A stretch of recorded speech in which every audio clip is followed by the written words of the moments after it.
말기 암 진단을 받으면 참 마음이 어렵습니다. 그죠? 하나님께서 기적을 일으켜 주셔야 될 때가 됐다고 생각하게 되는 것입니다. 그런데 성경을 보면은 예수께서 어떤 사람들의 병은 고쳐주시는데 어떤 사람의 문제는 그냥 지나치십니다. 그래서 많은 사람들이 질문이 있는 것입니다. 예수께서 어떤 사람은 도와주고 고쳐주셨는데 왜 어떤 사람의 병은 고쳐주지 않으셨습니까? 무엇이 차이입니까? 이 질문입니다.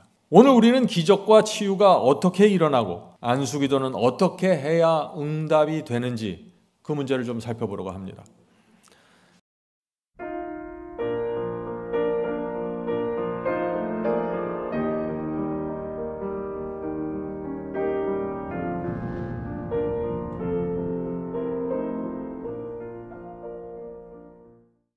오늘 하나님을 원망하는 문제, 굉장히 늘 우리 마음속에 쌓여있는 문제 중에 하나죠.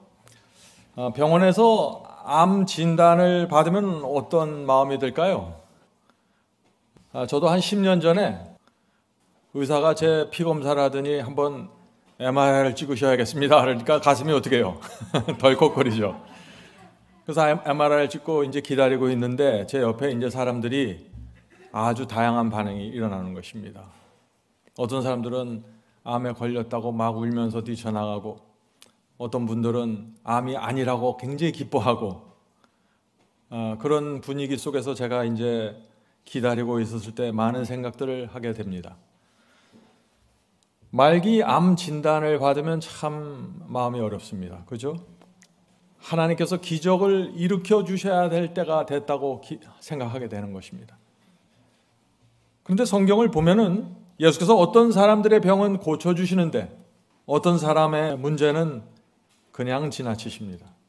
암에 걸린 사람들이 예수께서 어떤 사람들의 병을 고쳐주시나 살펴보는데 이 문제가 쉽지 않은 것입니다. 예수께서 기적적으로 병을 고쳐주는 사람들이 있고 예수께서 그냥 지나치는 사람들이 있다는 그것 때문에 사람들이 이 문제에 대해서 많은 관심을 갖게 되는 것입니다. 어떤 사람은 도움을 예수님께 청하지도 않았는데 예수께서 가셔서 기적을 베푸셨습니다. 그런데 어떤 사람은 정말 도움이 필요한데 예수께서 그냥 지나치셨습니다. 그래서 많은 사람들이 질문이 있는 것입니다. 자, 질문은 이것이죠. 예수께서 어떤 사람은 도와주고 고쳐주셨는데 왜 어떤 사람의 병은 고쳐주지 않으셨습니까? 무엇이 차이입니까? 이 질문입니다. 우리가 이 그리스도인으로서 이 문제를 이해하지 못하면은 하나님께 대한 의심과 원망과 불평이 생길 수 있는 것입니다. 왜요? 내 생각에는 하나님께서 공평하지 않다고 느끼기 때문이죠. 내 생각에는 예수님께서 냉정하게 느껴지기 때문이죠. 성도들, 오늘 설교는 중요한 설교입니다. 마음에 집중해서 담아야 될 이 문제라고 제가 느낍니다. 어떤 다이빙 선수가 있었는데 높은 다이빙대에 올라가서 뛰어내리다가 연습을 하다가 어떻게 됐어요? 척추에 심각한 문제가 생겼습니다. 그래서 목 아래가 완전히 마비되는 큰 문제가 생겼습니다. 이제 목 아래가 다 마비됐으니까 손도 못 움직이는 것이죠. 눈만 깜빡깜빡거리고 말을 하는 것입니다. 그 선수가 얼마나 깊은 절망 가운데 빠졌을까요? 눈물을 흘리면서 이 청년이 몇 달 동안 기도하고 매달렸습니다. 그런데 기적은 일어나지 않았습니다. 가족들이 얼마나 또 울면서 기도했겠어요. 또 그 교회 청년들이 정말 교회가 철야 기도를 했습니다.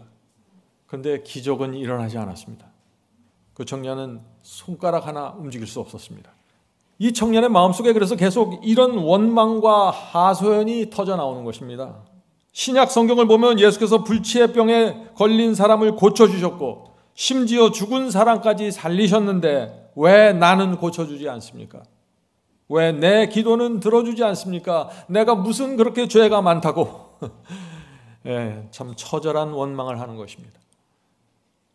이 청년은 그렇게 원망하다가 그렇다고 자기의 삶은 포기할 수 없으니까 언제부턴가 입에 색연필을 물고 화판에 그림을 그리기 시작했다고 합니다.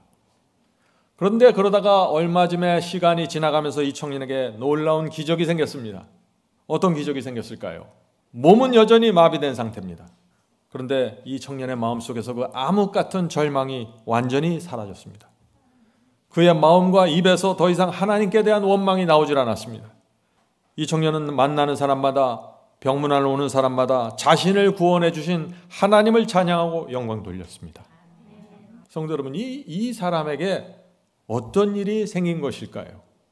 오늘 우리는 기적과 치유가 어떻게 일어나고 또 안수기도는 어떻게 해야 응답이 되는지 그 문제를 좀 살펴보려고 합니다. 제가 두 가지 질문을 말씀드리겠습니다. 첫 번째 질문은 이것입니다. 암 환자가 하나님을 강하게 믿으면 암이 치유될까요? 암 환자가 암으로 개나 먹고 건강 원칙대로 살지 않더라도 믿음이 강하면 하나님께서 암을 치유해 주실까요? 이것이 첫 번째 질문이고, 둘째 질문은 예수께서는 믿음을 가진 모든 사람을 치유해 주셨습니까? 예수께서 3년 반 동안 공생애를 하셨는데 믿음을 가진 사람은 모두 치유해 주셨냐? 이 질문입니다. 하나님께서 환자를 치유해 주시고 고쳐주시는 목적이 무엇입니까? 치유의 목적은 병을 고쳐주는 것입니까? 아니면 다른 목적을 갖고 하나님께서 그를 치유하시는 것입니까? 이 질문입니다. 이 신학자들은요, 예수께서 이 땅에 계실 때 24번의 기적을 베푸셨다고 말합니다. 24번입니다. 3년 반 동안 24번이니까 사실 많은 건 아니죠. 그리스도께서 어떤 그룹이나 무리가 아니라 개인적으로 어떤 사람의 병을 고쳐주시고 살려주시고 고쳐주신 그 기적이 24번 나온다는 것입니다. 자, 그래서 오늘 우리가 신약 성경의 여러 성경절을 찾으면서 하나님께서 어떤 사람들을 고치셨는지, 왜 고쳤는지 살펴보도록 하겠습니다. 누가복음 7장 보겠습니다. 누가복음 7장 13절과 15절입니다. 주께서 과부를 보시고 불쌍히 여기사 울지 말라 하시고, 자, 과부의 아들이 죽었습니다. 아들이 죽은 상황에서 지금 주님께서 오셔서 과부를 불쌍히 여기시는 장면이죠. 자, 계속해서 읽겠습니다. 울지 말라 하시고 가까이 오사 그 관에 손을 대시니 맨 자들이 선지라. 예수께서 가라사대 청년아 내가 네게 말하노니 일어나라 하심에 죽었던 자가 일어앉고 말도 하거늘. 자, 일어나라고 하니까 관뚜껑이 열리면서 청년이 일어나 앉았다는 것입니다. 앉자마자 말하기 시작했다는 것이죠. 이거는 기적입니다. 이건 사람이 만들어낼 수 있는 일이 전혀 아닙니다. 자, 그럼 여기서 또 우리가 질문을 하는 것입니다. 주님께서 과부의 아들을 살리셨는데 이 아들의 믿음을 보시고 그를 생명을 주시고 부활하셨습니까? 아니죠. 죽은 자는 믿음을 가질 수 없는 것입니다. 아들의 믿음과는 아무 상관없이 살리신 것입니다. 그렇다고 해서 이 과부가 예수님께 살려달라고 믿음으로 부탁했던 것도 아니에요. 그런 장면이 전혀 없습니다. 오늘 많은 사람들의 문제가 여기 있는 것입니다. 사람들이 믿음으로 병이 낫고 믿음이 있어야 하나님께서 기적을 주신다고 생각하는데 이 누가복음 7장의 이 장면은 그런 상황이 아니라는 것이죠. 자, 주님께서 그렇다면 왜 과부의 아들을 살리셨습니까? 예수께서 뭐라고 말씀하셨습니까? 주께서 과부를 불쌍히 여기사 울지 말라 하시고. 주님께서 왜 과부의 아들을 살리시고 기적을 일으키셨습니까? 단순합니다. 불쌍히 여기셨기 때문입니다.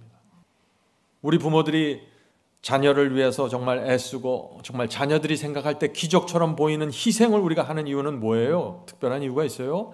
불쌍하기 때문이죠. 불쌍히 여기심, 과부의 믿음 때문도 아니고 아들의 믿음 때문도 아닙니다. 주님께서 불쌍히 여기셨기 때문에 죽은 자를 살리신 거다. 자, 오늘 우리가 살펴보는 것은 그래서 하나님께서 기적을 일으키시는 조건들이 무엇인가 하는 것을 살펴보는 것입니다. 첫 번째 조건은 무엇인가요? 우리 방금 살펴봤죠? 주님께서 깊은 동정과 불쌍히 여기시는 마음 때문에 기적을 베푸신다는 것입니다. 내가 기도하면서 소나무를 두 뿌리 뽑아서 응답되는 게 아니라 전적인 하나님의 불쌍히 여기심에서 나온다는 것입니다. 다시 말해서 살리고 치료하고 회복시키는 목적은 하나님의 사랑과 동정이 충만한 성품에서 나오는 것이지 우리의 믿음이 공로가 돼서 나오는 것이 아니라는 것입니다. 제가 이것을 자꾸 강조하는 이유가 있습니다. 이제 오늘 말씀을 들으시면 왜 제가 이것을 강조하는지 아시게 될 것입니다. 자, 주님께서 이 과부의 아들을 살리신 다음에 이어지는 성경절들을 보면 기적이 일어나는 두 번째 조건이 또 나옵니다. 자, 누가복음 7장 15절 16절입니다. 누가복음 7장 15절 16절.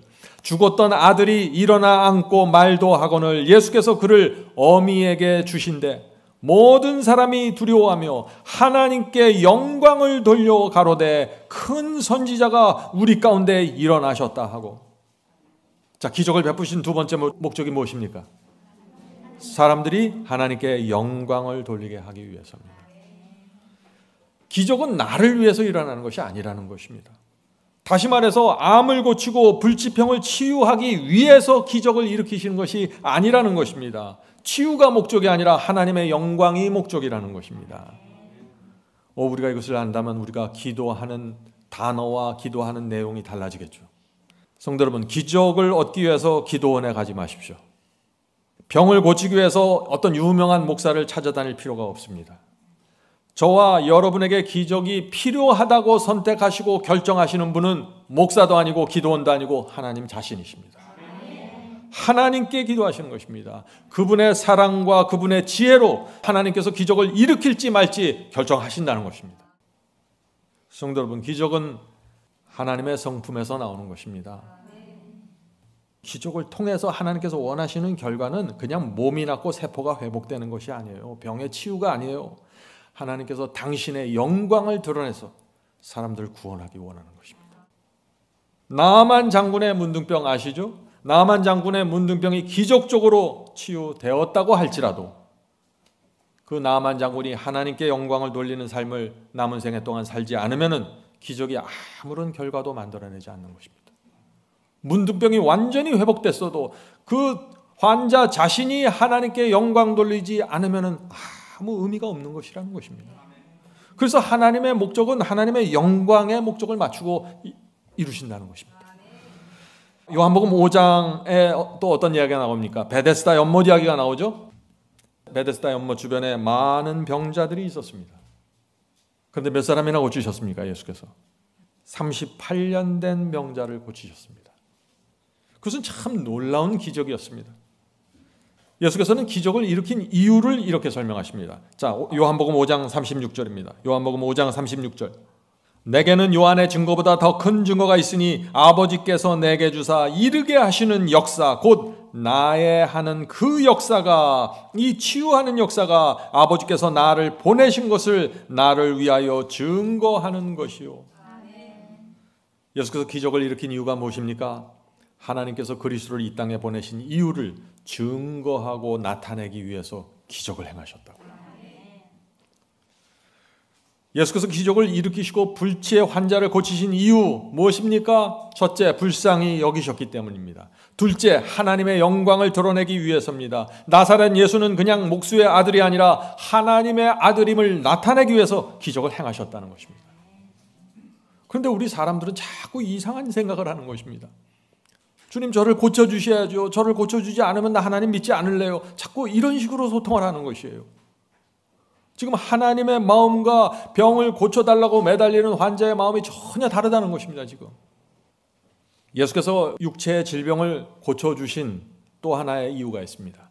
그것은 뭐냐면은 예수께서 영적인 질병을 고쳐줄 수 있음을 보여주기 위해서 몸을 고쳐주셨다고 했습니다.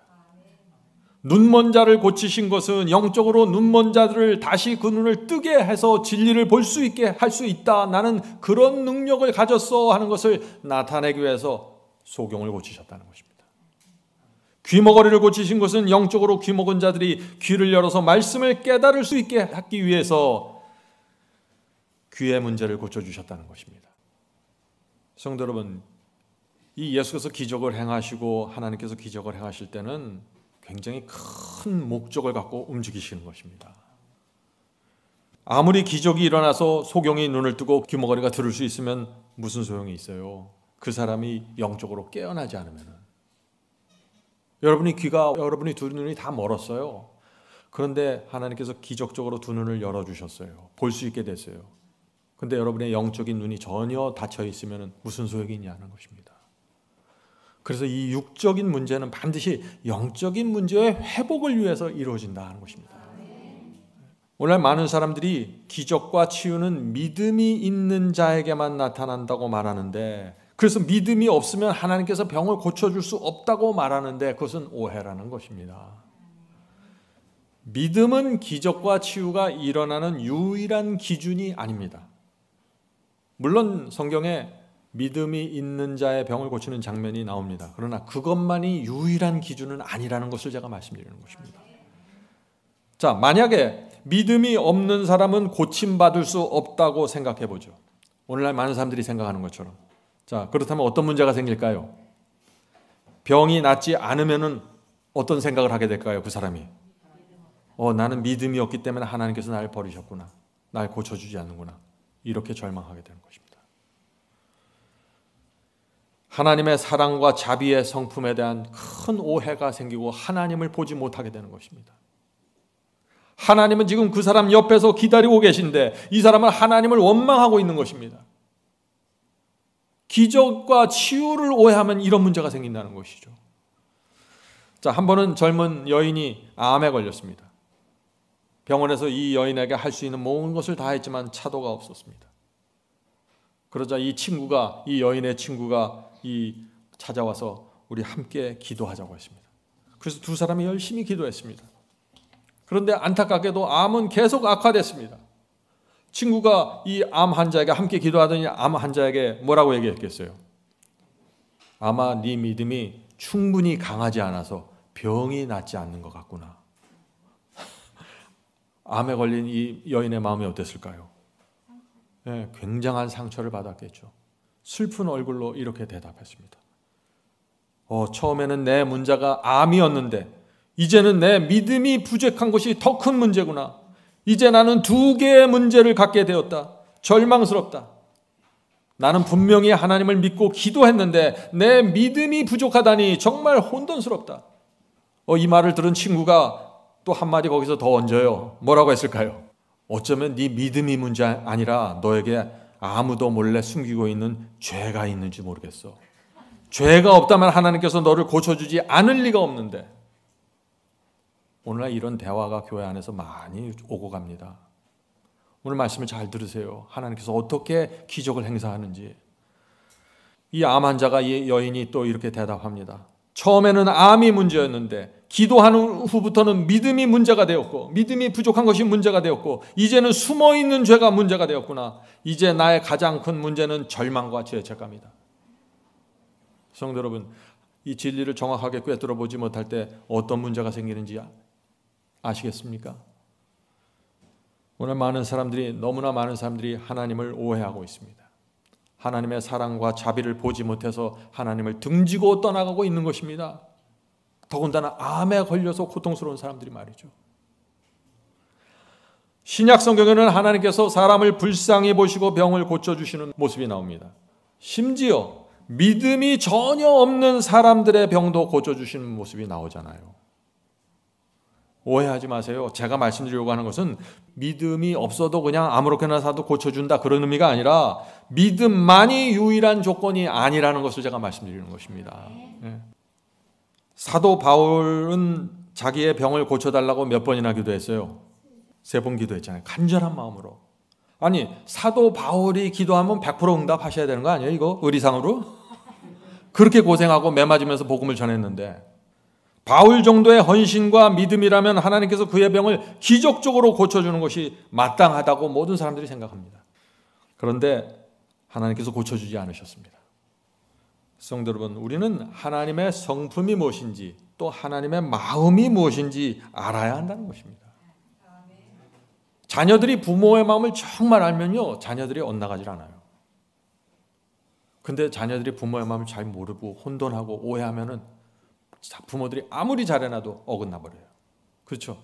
정확한 소통과 이해가 이루어지지 않기 때문에 그런 것입니다. 그리스도인의 삶도 마찬가지라는 것입니다. 자, 이제 질문을 드립니다.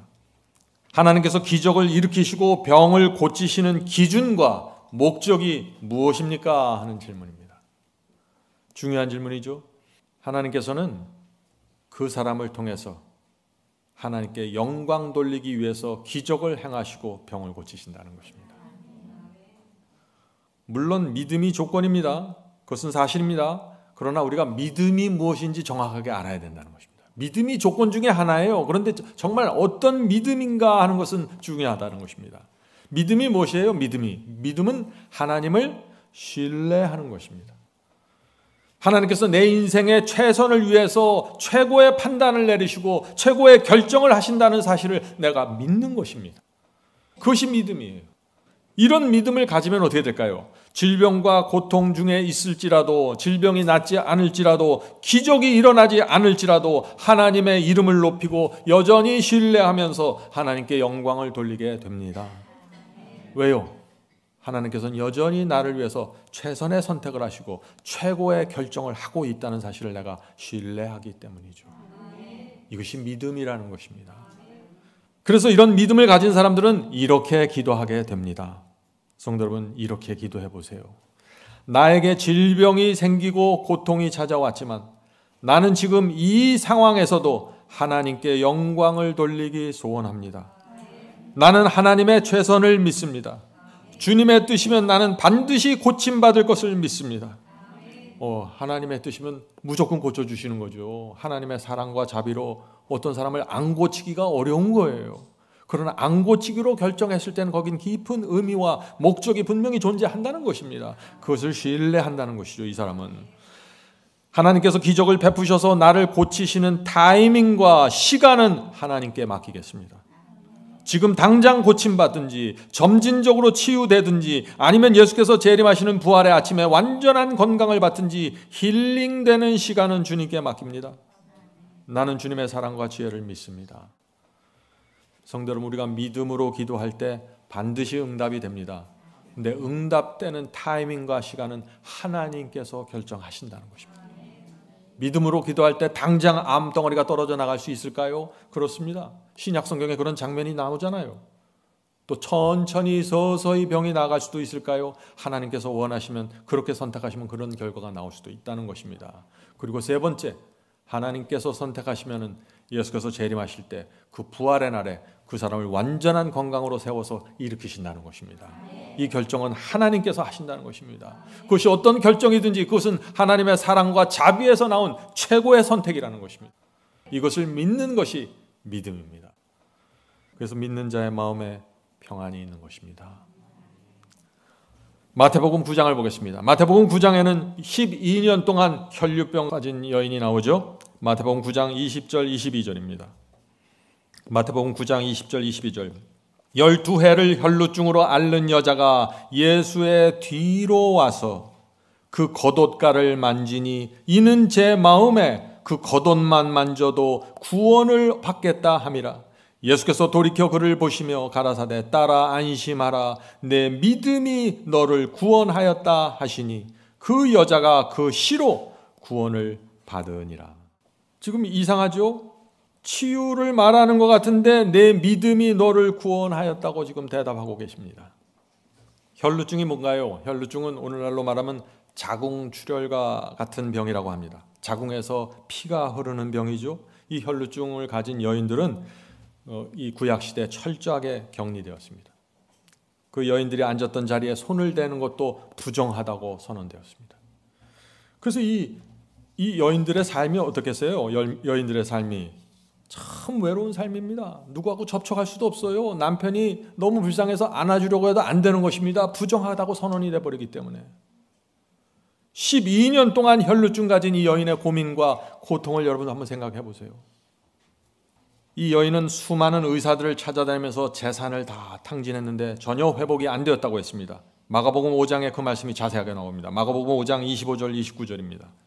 마가복음 5장 25절 29절. 12해를 혈루증으로 앓는 한 여자가 있어 많은 의원에게 많은 괴로움을 받았고, 의원을 찾았는데 많은 괴로움을 당했다고요? 여러분 병원 가면 얼마나 힘들어요. 요새도 한 번 가면 아주 진을 다 빼잖아요.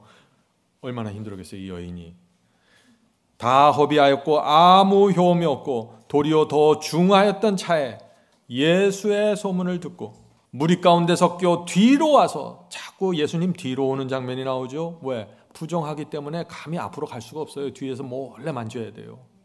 알면 큰일 납니다. 뒤로 와서 그의 옷에 손을 대니 이는 내가 그의 옷에만 손을 대어도 구원을 얻으리라 함이르라.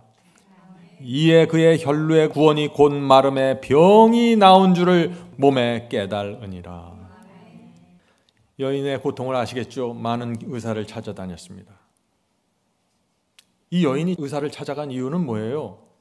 치료받기 위해서요? 구원받기 위해서요? 치료받기 위해서요. 그래서 여러분들이 치료받기를 원하면은 의사한테 가셔야 돼. 근데 여러분이 구원받기 위하면 어딜 가셔야 돼요? 그리스도께 가야 된다는 것입니다. 예수께서 혈루증 가진 여인에게 하신 말씀을 들어보세요. 마가복음 5장 34절입니다. 예수께서 가라사대 딸아 내 믿음이 너를 구원하였으니 평안히 가라 네 병에서 놓여 건강할지어다. 예수께서 내 믿음이 너를 구원하셨다고 했고 또 동시에 병에서 놓여 건강할지어다 라고 했습니다. 성도 여러분, 이 구원은 병만 고치는 것이 아닙니다. 구원은 육체적으로, 정신적으로, 영적으로 전체가 회복되는 것입니다. 그래서 예수께서 치유를 말하면서 구원을 말하시는 것입니다. 이 여인의 마음속에서, 영혼 속에서 그런 역사가 이루어졌다는 것입니다. 성도 여러분, 하나님께서 기적적으로, 아주 기적적으로 놀라운 방법으로 치유하는 목적이 무엇입니까? 첫째, 하나님께서 당신의 영광과 성품을 드러내기 위해서 기적을 베푸십니다. 둘째, 기적을 통해서 마음과 몸과 영혼이 치유될 때 그 사람의 믿음이 하나님을 만나게 되고 구원이 이루어지게 되는 것입니다. 기적과 치유의 목적은 그래서 뭐예요? 구원이라는 것입니다. 이것이 성경이 말하는 힐링입니다. 성경이 말하는 힐링. 자, 성경의 힐링이 무엇인지 모르면 어떻게 될까요? 자기 생각에 사로잡히는 거예요, 자꾸. 오늘 말씀을 듣고 여러분들 이제 이 생각에서 좀 빠져나오게 되길 제가 간절히 바랍니다. 자기 생각에 사로잡히면 자꾸 이런 기도를 드리게 돼요. 하나님, 지금 저를 치유해 주시옵소서. 나를 치료해 주지 않으면 나는 주님께 대한 믿음을 가질 수 없습니다. 내가 이렇게 열심히 기도하는데 응답하지 않으면 저는 그렇게 냉정한 하나님을 믿고 싶지 않습니다. 이렇게 소통하면 어떻게 돼요? 정말 가장 하나님을 필요로 한 그 영혼이 하나님을 등지고 원망하면서 떠나게 된다는 것입니다. 진리를 정확하게 보셔야 됩니다. 기적이 어떻게 일어나고 치유의 목적이 무엇이고 안수가 무엇인지 정확하게 알아야 된다는 것이죠. 자, 앞에서 우리가 살펴봤던 베데스다 연못 이야기를 한번 다시 보겠습니다. 연못 둘레에 행각이 5이 있었습니다. 그 안에 많은 병자들이 누워 있었어요. 5개의 조그만 집들이 있었는데 거기 다 환자들이 가득 차 있었어요. 그 가운데는 연못이 있었고 이 베데스다의 연못가에 많은 사람들이 누워 있었습니다. 그런데 예수께서 모든 병자들을 고쳐주셨습니까? 베데스다 연못 갔는데 아니죠. 38년 된 한 사람을 고쳐주셨습니다. 왜 그를 고쳐주셨습니까? 그가 그 베데스다 연못에서 그 병자가 가장 희망이 없었던 병자였습니다. 가장 오랫동안 거기서 기다리고 있었어요. 그래서 그 한 사람을 예수께서 불쌍히 보시고 고쳐주신 것입니다. 성도 여러분, 예수께서 가시는 때마다 모든 사람 불러 모아서 100% 고치시면 어떻게 될까요? 복음은 전할 시간이 없어요. 다들 병만 고치겠다고 모여들 거예요. 하나님의 아들이 이 땅에 오셔서 구원의 복음을 선포하는데 당신의 목적과 미션이 분명하게 나타나야 되는 것입니다. 이것은 하나님과 사탄의 전쟁 속에서 일어나는 것이에요. 그래서 성류신하고 이 땅에 오신 것입니다. 그런데 병만 고치다가 밤늦게까지 병만 고치다가 하늘로 가시면 그게 무슨 의미가 있어요? 지금 하나님의 입장에서 지금 성경을 봐야 된다는 것입니다. 우리가 어떤 때는 환자가 믿음이 있을지라도 예수께서 그냥 지나치셨다는 것입니다. 그 사람은 믿음으로 고통과 질병을 통과해야 됐습니다. 사도 바울처럼 말이죠. 사도 바울도 자신의 병을 껴안고 평생 동안 살았습니다. 성도 여러분, 어떤 사람은 함부로 먹고 함부로 살아서 병이 생기고 어떤 사람은 자신이 잘못한 것은 하나도 없는데 부모로부터 유전받아서 그 유전받은 질병 때문에 고통당하게 됩니다. 자기의 잘못이든지 유전으로 받은 질병이든지 별로 큰 차이는 없습니다, 사실. 왜요? 우리가 아무리 조심하면서 살아도 70년, 80년, 90년, 100년 살아보세요. 어떻게 돼요? 다 병에 걸립니다. 그것을 자꾸 믿음과 결부시키고 죄와 결부시키면 큰 혼돈 속에 빠질 수 있다는 것이죠. 우리의 인생은 그렇습니다. 병에 걸리면 믿음이 없고 저주받는 것이 아닙니다. 거기서 완전히 빠져나오세요. 이제는 더 이상 그렇게 생각하지 마시고 진리를 정확하게 보시길 바랍니다. 믿음 때문에 고침받는 것이 아니라 그랬죠? 기적과 치유가 일어날 때 믿음이 있는 자는 그러면 무엇이 좋은가? 믿음이 있으면은 기적이 일어나고 치유가 일어날 때 하나님을 만나고 구원받는다는 것입니다. 믿음이 있는 사람은 병과 고통 속에서 몸과 마음과 영혼이 구원받고 놀라운 감사로 들어가게 됩니다. 이것이 믿음의 파워예요. 믿음이 있는 사람은 병이 사라지지 않고 고통이 사라지지 않고 컨디션이 좋지 않아도 믿음으로 주님을 붙잡게 됩니다. 왜요? 주님은 나의 최선을 위해서 지금도 역사하고 움직이고 계시다는 사실을 내가 알기 때문이죠. 그래서 마음에 평안이 있는 것입니다. 바울도 고침받지 못했지만 감사와 충성으로 남은 생애를 복음을 전한 이유가 바로 이 믿음을 갖고 있었기 때문이라 하는 것입니다. 자, 마가복음 1장을 보겠습니다. 여기 놀라운 진리가 또 있습니다. 이 진리, 마가복음 1장에 있는 이 진리를 잘 마음에 새기면은 하나님께 대한 모든 원망에서 노연하게 됩니다. 제가 설교를 시작하면서 말씀드렸던 그 다이빙 선수 있죠? 모가래가 완전히 마비된 그 다이빙 선수, 그 다이빙 선수가 마가복음 1장을 읽고서 그가 완전히 해방되었다고 간증한 것입니다. 자, 마가복음 1장을 살펴보겠습니다.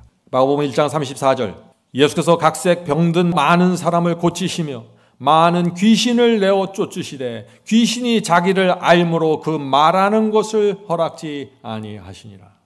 자, 예수께서 귀신을 내쫓으셨어요.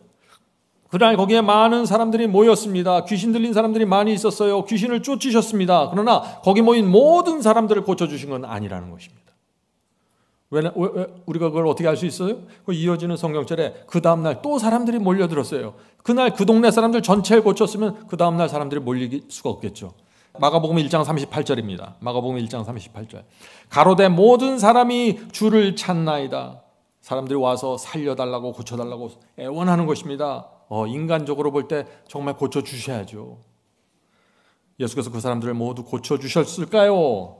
자, 계속해서 들어보겠습니다. 이르시되 우리가 다른 가까운 마을들로 가자.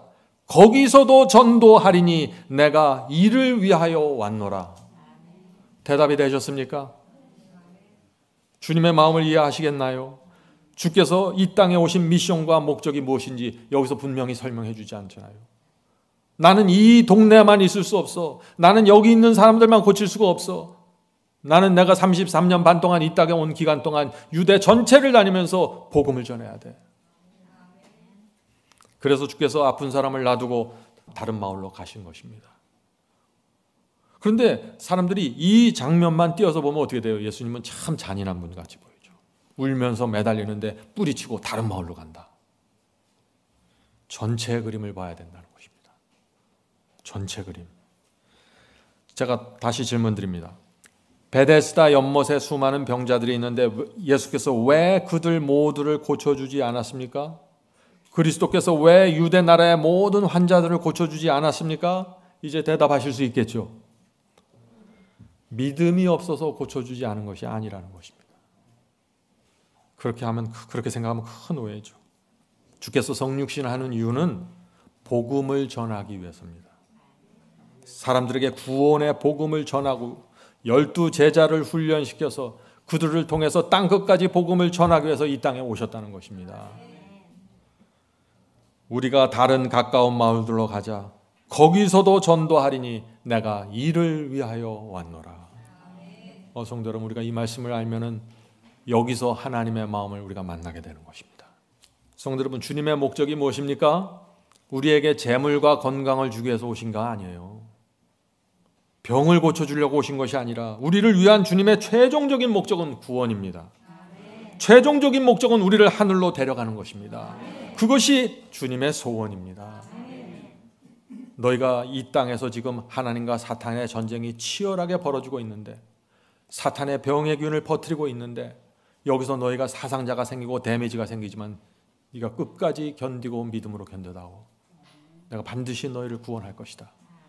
전쟁터입니다. 그래서 하나님께서 이 우리를 구원해서 하늘로 데려가는 그 목적을 이루기 위해서 어떤 때는 우리를 가난을 허락하시고 어떤 때는 병을 허락하실 수밖에 없다는 것입니다. 그리고 어떤 때는 우리가 믿음으로 기도를 해도, 병 고쳐달라고 믿음으로 기도해도 응답하지 않을 수 있다는 것입니다. 성도 여러분, 우리 오늘부터 그리스도께 자유를 드립시다. 너무 매달리지 마세요. 바울처럼 믿음으로 기도하고 그 다음에 하나님께 맡기십시오. 그것이 진정한 믿음 아니겠습니까? 그러나 아무것도 염려하지 마십시오. 제가 계속해서 말씀드립니다. 주님께서는 우리의 최선을 위해서 판단하시고 결정하십니다. 단 하나의 손해도 보지 않게 될 것입니다. 이것을 신뢰하는 것이 믿음입니다. 그래서 믿음으로 구원받는 것입니다. 믿음으로 원망에서 빠져나오고 믿음으로 고통에서 빠져나오는 것입니다. 성도 여러분, 우리도 마찬가지잖아요. 생각해 보세요. 우리 부모들도 자녀들이 원한다고 다 줍니까? 저는 다 안 줬는데 어떤 때는 울면서 때를 써도 제가 주질 않았어요. 왜요? 그 아이가 원하는 대로 다 주면 그 아이가 망가져요. 그래서 제가 마음이 아프지만은 그 응답하지 않는 것입니다. 자녀가 미워서가 아니라 자녀의 요구를 들어주지 않는 것이 그 아이에게 최선이라는 것을 내가 확신하기 때문입니다. 하나님께서도 그렇게 결정하신다는 것이죠. 성도 여러분, 이 주께서 원하시는 목적은 우리 속에서 하나님의 영광이 드러나는 것입니다. 고통과 가난 속에서 우리가 주님을 신뢰하고 감사와 기쁨으로 주님을 따른다면 그것이 영광을 드러내는 것입니다. 우리가 그 신앙 속으로 들어가면 하나님의 최종적인 목적이 우리 속에서 이루어지면서 구원으로 들어가는 것입니다. 암에 걸린 환자나 사형수에게 가끔 놀라운 신앙이 나타나죠? 나타나는 이유가 무엇입니까? 암 환자와 사형수에게 구원이 나타나는 이유가 뭐예요? 그들의 심령이 가난해졌기 때문이죠. 그래서 성령께서 역사하실 때 그들이 겸손하게 100% 받는 것입니다. 그래서 놀라운 변화가 생기는 것입니다. 하나님의 목적이 이루어지는 것입니다. 하나님의 목적을 이루는 데 집중하세요.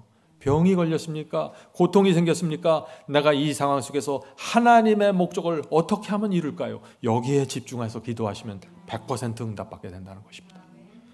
자, 이제 병자들의 안수 기도를 보겠습니다. 이게 중요한 이슈입니다. 한국 교회에서 안수에 대한 오해는 정말 깊다고 생각합니다. 기도하고 안수하는 장면은요, 야고보서 5장에 나옵니다. 야고보서 5장의 안수 장면을 보면 매우 거룩한 분위기 속에서 이것이 이루어집니다. 이 안수는요, 병자들을 쭉 줄 세워놓고 목사가 지나가면서 손으로 머리와 가슴을 툭툭툭툭 치면서 밀고 가는 게 아니에요. 야고보서 5장에는 그런 장면이 전혀 없어요. 안수 기도를 요청한다는 것은 병자가 이제 나는 절대적으로 하나님만 의지하겠습니다 라고 표현하는 것입니다. 내가 지금까지 병원에 다니고 약을 먹고 내가 할 수 있는 이걸 다 해봤는데 다 안 됐습니다. 주님, 이제 제 남은 생에 하나님만 의지하고 하나님께 마지막 기도를 드립니다. 이것이 안수기도예요. 그런데 이것이 너무 장난처럼 행해지고 있다는 것입니다. 교회 안에서. 병자는 온 마음과 생애를 하나님께 바치고 주의 말씀대로 살 것을 다짐하면서 안수 요청 기도를 드리는 것입니다. 그래서 안수는 한 사람의 생명과 구원이 걸려있는 의식을 행하는 것이라는 것이죠. 매우 거룩한 분위기가 필요하다는 것입니다. 또한 안수는 그래서 많은 사람들이 보는 앞에서 시끄러운 그 분위기 속에서 이루어지면 안 된다는 것이에요. 이 야고보서 5장을 보면 교회 장로 몇 사람과 함께 진행이 됩니다. 자, 마가복음 5장을 읽으면서 이제 생각해 보도록 하겠습니다. 마가복음 5장 14절 15절입니다.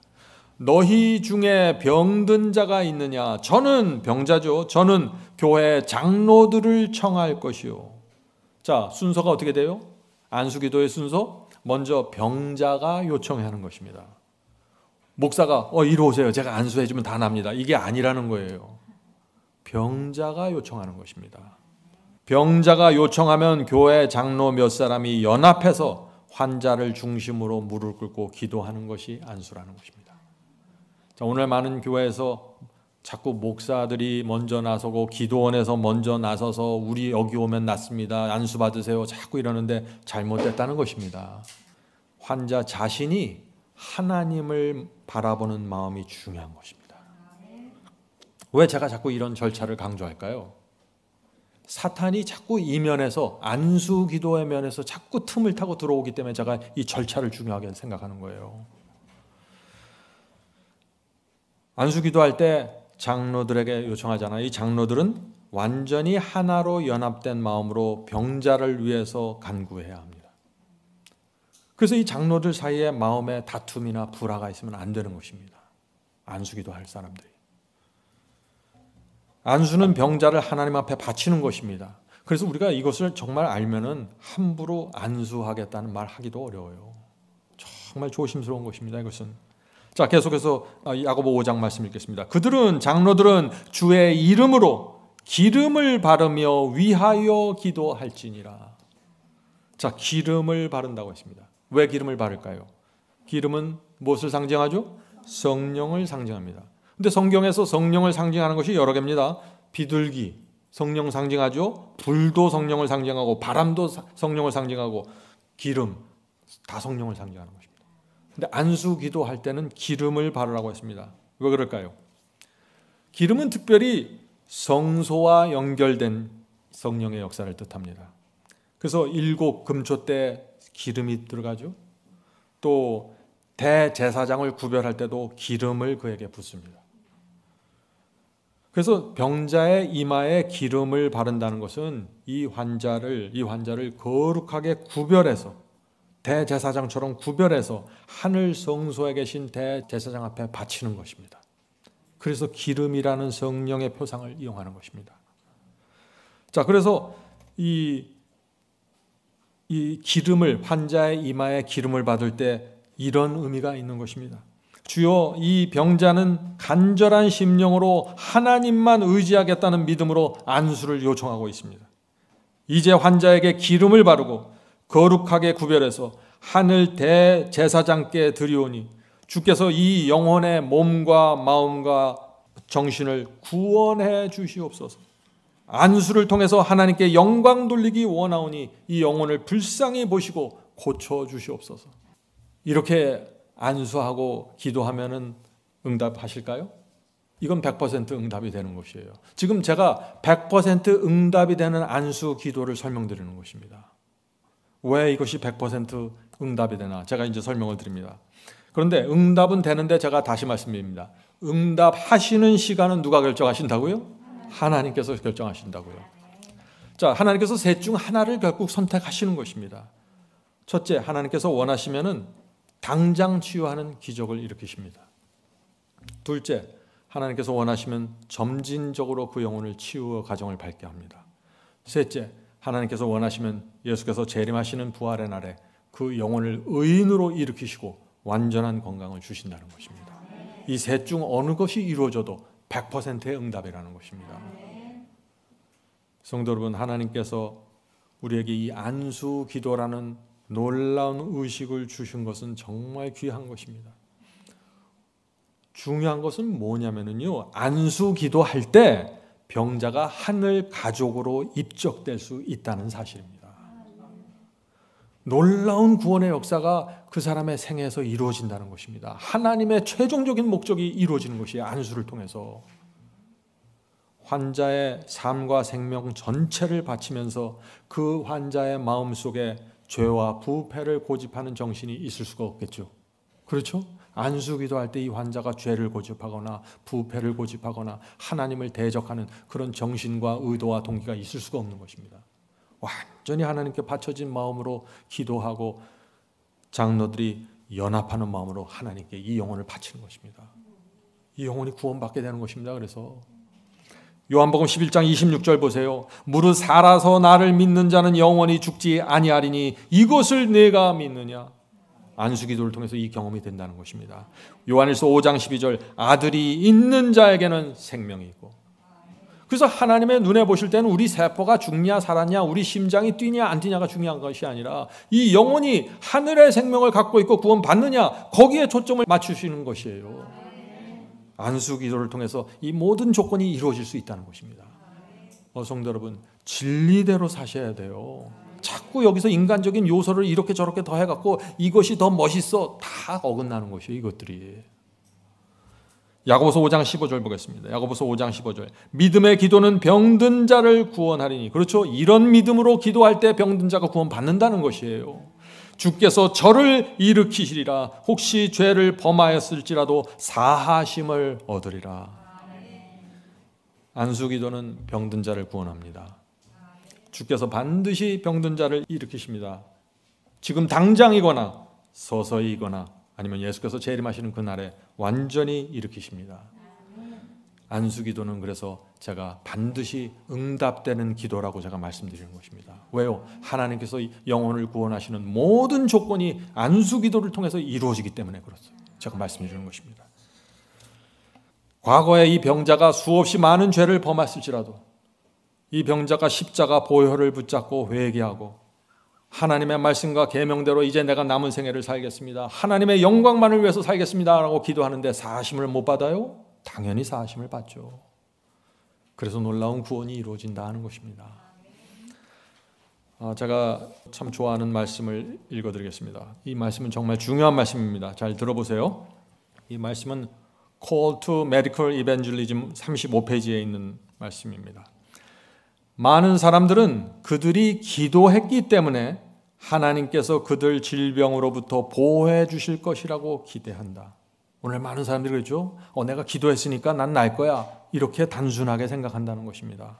자, 계속 이것이 성경적인 믿음이 아니라는 거예요. 많은 사람들은 그들이 기도했기 때문에 하나님께서 그들을 질병으로부터 보호해 주실 것이라고 기대한다.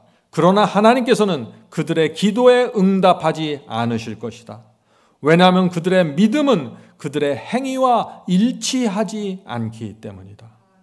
하나님께서는 자신의 건강을 스스로 지키고 보존하지 않는 자들을 기적적으로 질병에서 건져주지 않으실 것이다. 성도 여러분, 하나님과 우리의 관계는 인격적인 관계예요. 하나님께서 어떤 의도와 목적을 소원을 갖고 움직이시는데 우리가 아무런 의도도 없고 목적도 없고 아무런 결정과 선택도 없이 그냥 자기 살대로 자기 마음대로 살아가면서 기도했으니까 고쳐줄 거다. 이거는 추측이고 허망한 착각이죠. 그렇게 되질 않는다는 것입니다. 하나님께서는 자신의 건강을 스스로 지키고 보존하지 않는 자들을 기적적으로 질병에서 건져주지 않으실 것이다. 생명의 법칙을 계속해서 무시하면서 건강을 위해 노력하지 않는 자들을 질병에서 보호해주지 않으실 것이다. 우리가 건강에 대한 우리의 의무와 몫을 충실하게 이행할 때 하나님께서 축복하시고 결과를 주실 것을 기대할 수 있다. 우리는 우리의 노력에 대해서 하나님께서 축복하실 것을 믿음으로 기도할 수 있다. 만약 하나님께서 우리의 질병을 고쳐주심으로 당신의 이름을 영광스럽게 하기 원하신다면 우리의 기도에 응답하실 것을 기대할 수 있다. 성도 여러분, 하나님께서 무엇을 원하는지 정확하게 이해하셔야 돼요. 그리스도인의 신앙은 미신이 아닙니다. 이것은 철저하게 하나님의 의도와 하나님의 사랑과 성품으로 하나님의 최종적인 목적을 이루는데 전부 맞춰져 있는 것이에요. 우리가 그 목적과 그 의도를 보면서 우리의 삶을 바꿔나가는 것입니다. 성경이 말하는 치유신앙이 무엇인지 오늘 여러분들 마음속에 분명히 새겨주셨습니까? 자, 출애굽기 15장에 있는 말씀을 보겠습니다. 이것이 지금 제가 읽은 말씀이 성경의 사상이에요. 출애굽기 15장 26절입니다. 이르시되 너희가 너희 하나님 나 여호와의 말을 들어 순종하고, 자, 하나님께서 치료하는 약속입니다. 약속의 조건이에요. 나 여호와의 말을 들어 순종하고 내가 보기에 의를 행하며 내 계명에 귀를 기울이며 내 모든 규례를 지키면, 조건입니다. 내가 애굽 사람에게 내린 모든 질병 중 하나도 너에게 내리지 아니하리니 나는 너희를 치료하는 여호와임이라. 조건이 있고 약속이 있습니다. 이것을 정확하게 이해하셔야 된다는 것이죠. 자, 우리가 그럼 마지막으로 제가 질문을 드립니다. 무엇이 성경적인 치유의 패턴입니까? 하나님께서 우리를 치유하시는 조건이 무엇입니까? 오늘 우리가 다 살펴보았습니다. 제가 짧게 정리하겠습니다. 하나님께서는 동정과 자비로 우리를 인도하십니다. 주님께서는 우리를 하늘 도성으로 인도하기 위하여 최선을 다하시지만 주님의 계획은 언제나 모든 질병에서 우리를 건져주시는 것은 아닙니다. 우리는 하나님께서 우리를 보호하시고 구원하기 위해서 최선의 선택을 하신다는 사실을 믿어야 하고 하나님의 역사와 협력하는 선택을 해야 합니다. 건강과 생명의 원칙을 지켜야 합니다. 나의 무지와 고집 때문에 질병이 생겼거나 부모로부터 유전적으로 질병을 받았을지라도 하나님을 향한 불신과 원망을 품지 말아야 합니다. 왜냐하면 우리는 하나님의 사랑을 믿고 그분의 지혜와 최선을 신뢰하기 때문입니다. 어떤 상황에서도 우리의 간증과 소원은 하나님께 영광 돌리는 것입니다. 병 낫기를 간구했는데 하나님께서 즉각적으로 고쳐주지 않으신다면 믿음으로 그 고통을 통과하면서 하나님께 영광 돌리는 증인으로 사는 것이 주님의 뜻입니다. 내 자신보다 하나님의 영광을 더 소중하게 생각하는 성도의 믿음을 사탄은 흔들 수 없습니다. 성도 여러분, 이 사탄은요, 병이나 이적이나 이런 것들을 갖고 우리를 흔들려고 다가옵니다. 흔들리지 말아야 돼요. 하나님과 사탄의 전쟁이 어떻게 이루어지고 하나님께서 무엇을 위해서 지금 내 병을 허락하셨는지 우리가 그것을 묵상하고 하나님을 신뢰해야 된다는 것입니다. 야고보서 5장 16절 보겠습니다. 야고보서 5장 16절. 안수기도의 성경절이죠. 이러므로 너희 죄를 서로 고하며, 자, 계속해서 서로라는 단어가 나옵니다. 너희 죄를 서로 고하며 병 낫기를 위하여 서로 기도하라. 안수기도는 서로 고백하고 서로 연합해서 드리는 기도입니다. 안수기도는 어떤 목사 하나의 능력으로 나오는 것이 아니에요. 계속해서 읽어보십니다. 서로 기도하라. 의인의 간구는 역사하는 힘이 많으니라. 한 번은 어떤 여인이 불치의 병에 걸려서 목사님을 찾아왔습니다. 이 목사님은 야고보서 5장을 펼쳐놓고 그 여인과 가족들을 불러놓고 안수 기도가 무엇인지 진리를 설명해 주었습니다. 그때 남편이 눈물을 흘리면서 이렇게 고백했습니다. 목사님, 나는 이 가정의 제사장으로 역할을 다 하지 못했습니다. 교회를 오래 다녔지만 말씀을 읽지 않았고 세속적으로 살았고 아내에게 친절하지 않았습니다. 너무나 후회가 됩니다. 이제 목사님과 장로님들께서 안수 기도를 드릴 때 저도 아내와 함께 생애를 바치고 회개하겠습니다. 성도 여러분, 어떤 일이 생긴 것입니까? 이미 가족 중에 하나님의 역사가 시작되는 것입니다. 성경이 말하는 안수 기도가 그대로 정확하게 이루어질 때 역사는 우리 가족 속에서, 가까운 사람들 속에서 반드시 일어나고 성령께서 개입하신다는 것입니다. 이 여인에게 이제 목사님과 장로님들이 안수 기도를 하고 6개월이 지난 후에 참 안타깝게도 그 여인이 사망했습니다. 그런데 그 가족들은 신앙을 받아들이게 되었고 하나님께 영광을 돌리면서 아내의 신앙, 어머니의 신앙에 감사했습니다. 성도 여러분, 이것이 안수 기도입니다. 전적으로 하나님께서 맡기면서 영혼을 구원하고 가족을 구원하는 것입니다. 가장 우선돼야 될 것은 복음입니다. 사람을 회개시키고 진리에 순종하게 인도하는 복음이 환자에게 전달될 수 있도록 도와줘야 된다는 것입니다. 그리고 병자 스스로 자신의 건강을 돌볼 수 있는 생명의 원칙을 교육시켜 주어야 합니다. 자기가 어떻게 몸 간수를 해야 되는지. 그렇게 할 때 하나님께서 이 병자의 구원을 위해서 역사하실 수 있게 된다는 것입니다. 환자를 돌볼 때요, 기적과 치유가 첫 번째로 오면은 안 됩니다. 많은 분들이 이 환자를 고치면서 도와주면서 자꾸 자기가 고쳐주는 것처럼 얘기해요. 뭐 먹으면 낫습니다. 자꾸 이런 거부터 치유와 기적을 앞세워서 사람들에게 접근을 해요. 잘 모르고 경험도 없는 사람들이. 그렇게 하면 안 된다는 것입니다. 기적과 치유는 하나님의 사랑과 지혜를 믿고 맡기라고 환자를 인도해 줘야 됩니다.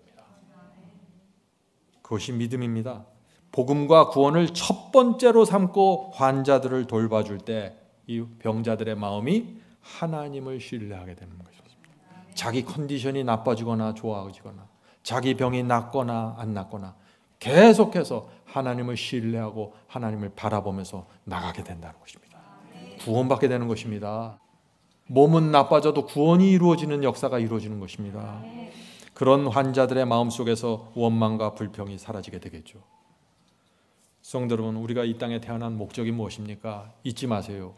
돈 벌고 건강해지는 것이 아니에요. 사도행전 17장 26절 27절에 이 말씀 읽고 마치겠습니다.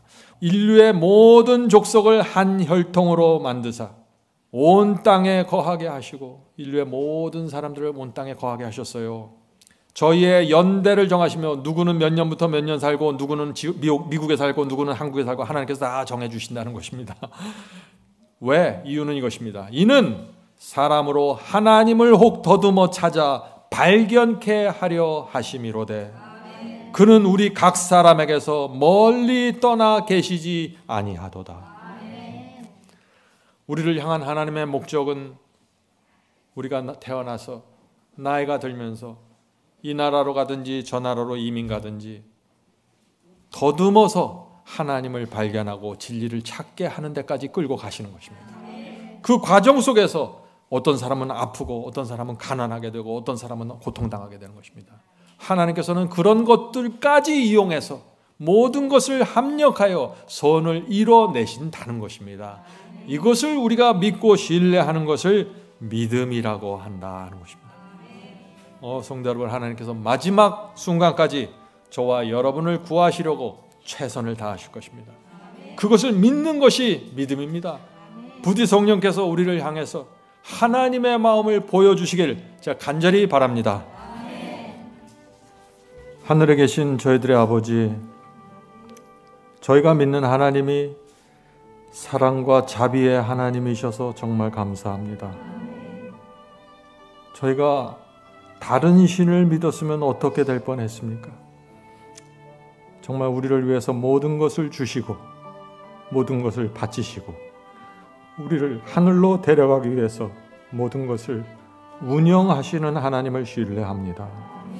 하늘에 계신 아버지, 참 이 세상에 아픈 자들이 많고 병든 자가 많고 고통 속에 있는 저희 교우들이 있습니다. 주께서 불쌍한 마음으로 살펴주시옵소서, 건져주시고 고쳐주시옵소서. 그 마음에 역사하셔서 성령께서 그 영혼을 구원해 주시고 주님의 뜻이면 당장 고쳐주시고 주님의 뜻이면 원하시는 대로 그 영혼을 이끌어가 주시옵소서. 저희가 주께서 이끄시는 길을 믿음으로 따라갈 수 있도록 도와주시옵소서.